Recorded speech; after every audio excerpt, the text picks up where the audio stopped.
আরমান, আমি যদি তোর মতো হতে পারতাম। আমার মতো মানে? আমি কত মোটা, ক্লাসের সবাই আমাকে নিয়ে হাসাহাসি করে। খাবার কম খেলেই আমার মতো হয়ে যাবি। আমি কি ইচ্ছা করে খাই, আম্মু জোর করে আমাকে খাওয়ায়। তুই বলবি পেট ভরে গেছে আর খেতে পারবো না। আমি বলি, কিন্তু আম্মু আমার কথা শুনতে চাই না। সারা দিন শুধু বলে, বাবু এটা খা, বাবু ওটা খা। আমি মাঝে মাঝে বিরক্ত হয়ে যাই। তবে স্কুলের টিফিনটা আমি খাই না।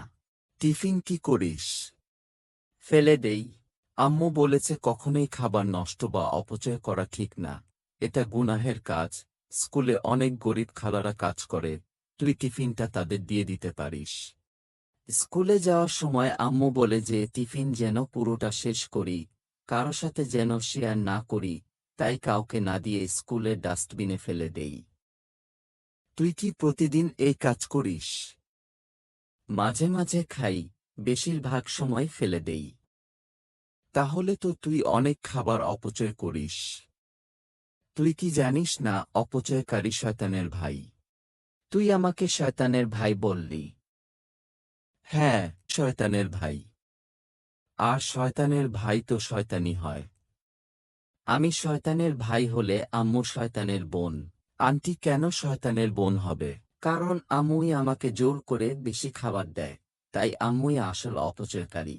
এটাও ঠিক কথা। আরমান, তোর মাথায় তো অনেক বুদ্ধি। তুই একটা কিছু কর। আমি আর শয়তানের ভাই হতে চাই না, আর আম্মুকেও শয়তানের বোন বানাতে চাই না। তুই আন্টিকে নিয়ে আগামীকাল আমাদের বাড়িতে আয়, বাকিটা আমি আম্মুকে দিয়ে ম্যানেজ করে নিব। সত্যি বলছিস বন্ধু?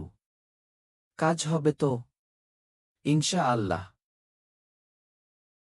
এত আয়োজন, মেহমান আসবে নাকি? না ভাবি, নিজেদের জন্যই করলাম। আপনারা মানুষ মাত্র 3 জন, অথচ এত খাবার। এটা কিন্তু এক ধরনের অপচয় ভাবি। আর আমরা সবাই জানি আল্লাহ অপচয়কারীদের পছন্দ করেন না। আমিও জানি। মহান আল্লাহ পবিত্র কোরআনে বলেছেন, নিশ্চয় অপচয়কারীরা শয়তানের ভাই আর শয়তান তার পালনকর্তার প্রতি অতিশয় অকৃতজ্ঞ। না জেনে কেউ ভুল করলে আল্লাহ ক্ষমা করেন, কিন্তু জেনে ভুল করলে আল্লাহ ক্ষমা করেন না। এখানেই তো সমস্যা ভাবি।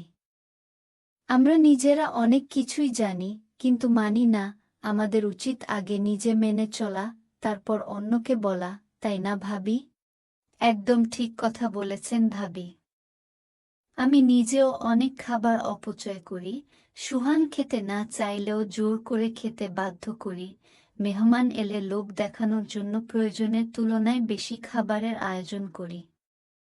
আমাদের চারপাশে অনেক অসহায় মানুষ আছে, যারা পেট ভরে খেতে পায় না।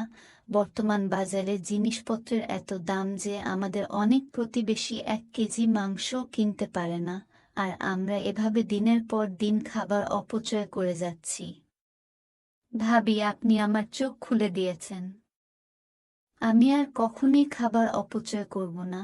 এতদিন যা করেছি তার জন্য আল্লাহর কাছে ক্ষমা চাইব। কিন্তু আপনার এত খাবার কি করবেন? আপনারাও আমাদের সাথে খাবেন। আর আমাদের যে পরিমাণ খাবার প্রয়োজন তা রেখে বাকিটুকু প্রতিবেশীদের জন্য উপহার হিসেবে পাঠাবো।